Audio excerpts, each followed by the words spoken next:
Hello. Yes, this is a video I was completely dreading before coming to university. But first of all, welcome. If you're new, welcome back to a Two Ordinary Guys video, or welcome to Two Ordinary Guys. Me and Jacob decided to document our journey from our normal lives back home to the ambulance service. So, I'm currently halfway through my degree. So obviously if you guys aren't new, then you're probably going to check out the rest of the videos, moving into university and all these sort of videos that we've been doing so far.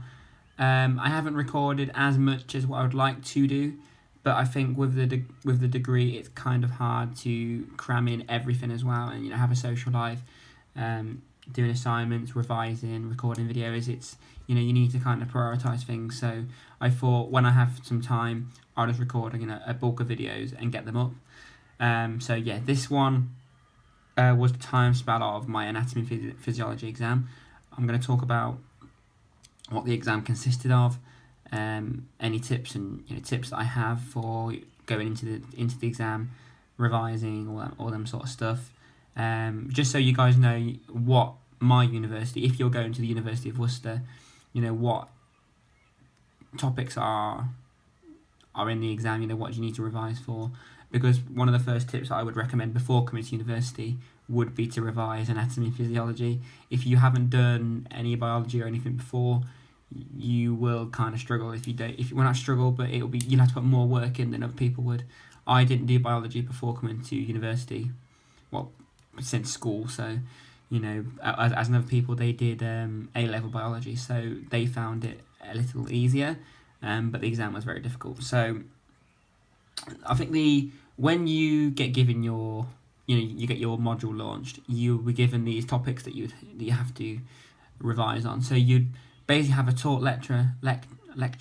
Yeah, had a taught lecture on. Sorry, my camera completely cut out. I don't know why. But yeah, we had a taught lecture on each of these topics. So we was given a list. I can't remember most of them off the top of my head. The reason being is because I'm recording this video in the future. Well, not in the future, but I've already done the exam. I know my results, but I didn't have any time to record near the exam because I had so many things going on. I have so much news to tell you guys. So I'm really excited to tell you, but I'm going to record it in different videos, so it kind of still fits the routine of recording videos. But I'm just going to explain the anatomy side of this side. They're just completely different videos. So I wrote down a couple of things that I could remember.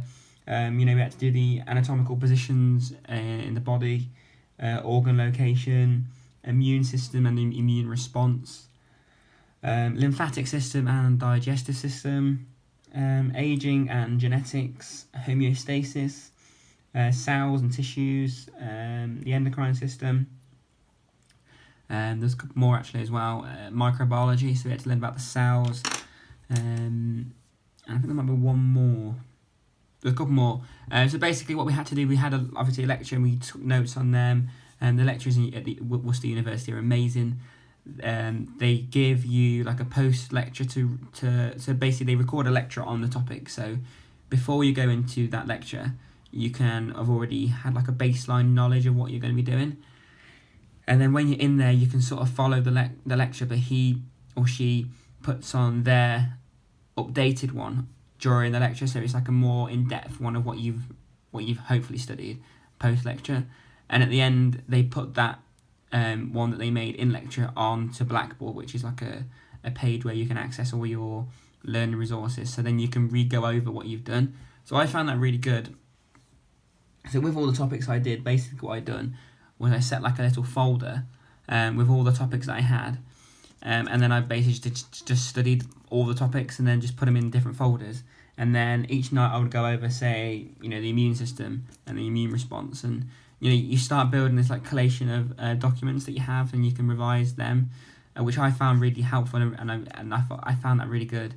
Going over YouTube videos and just doing that sort of stuff as well. There's a lot of YouTubers or YouTube channels that are really good. I might leave some in the bio down below so you can go and follow them.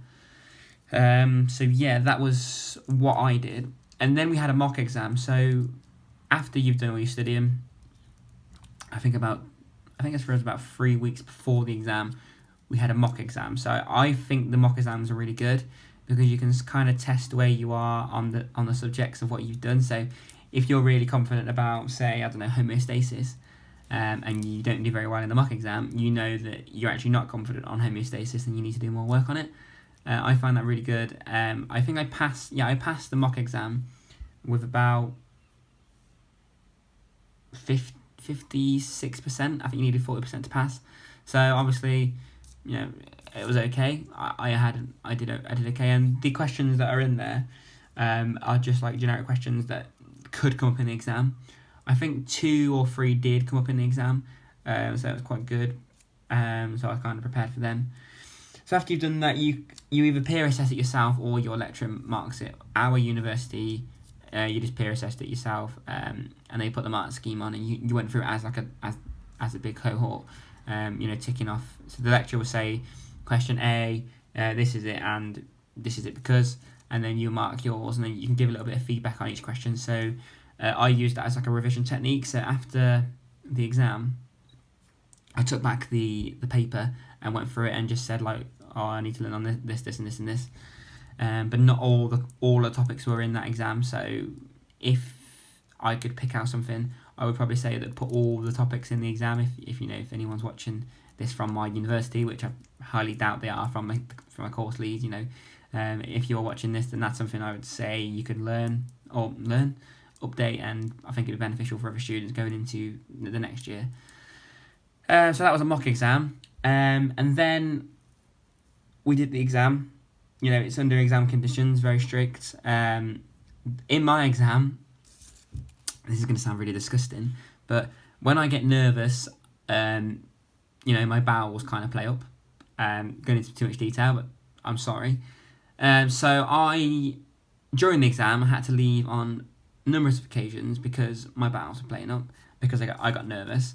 At which point, lost me a bit of time during the exam, I have to say. It was embarrassing, yeah, it was, because I had to keep leaving during the exam. And I can remember coming back from the toilet, and I said to the invigilator, look, I don't think that I can go in. I'm going to, disturb all the people in the exam, keep going up back and forth.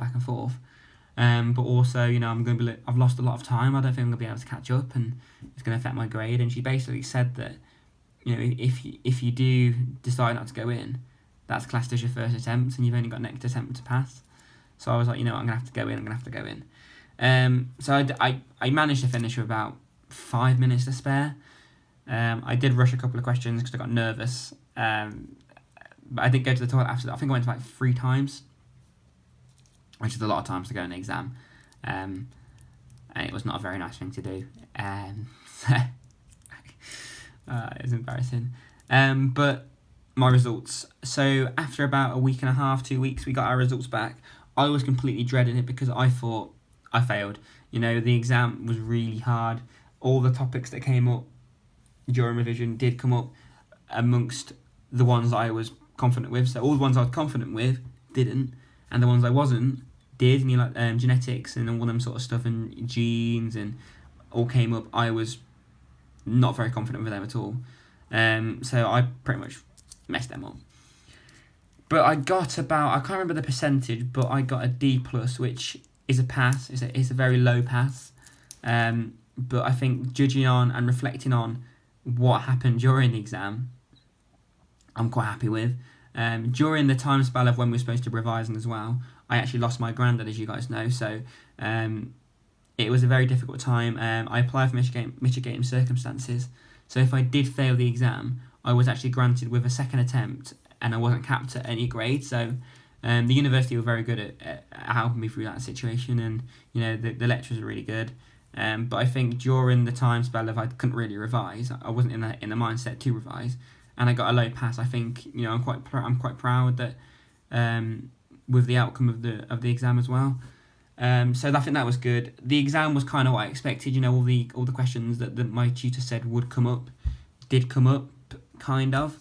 There were some big questions that I thought absolutely not, and there were some questions where I thought, I've got this. So I think my advice would be, if you're coming to university in September, start revising stuff. Start going over the body systems, genetics and genes, learn and familiar yourself with cells and stuff like that, and just go over like an overview of anatomy and physiology, because even if you don't do it as what I've done, the topics I've done, you're going to be going over it in your first year. You are going to have an anatomy and physiology exam. So that would be my advice. If you have any questions, drop it down in the comments. I'm very happy that I passed. I've got a lot more news to tell you guys, so stay tuned. But yeah, it's been Kyle from Turinary Guys. If you have any questions, drop it down in the comments, and make sure you like and subscribe down below. I will catch you guys in the next video. Bye.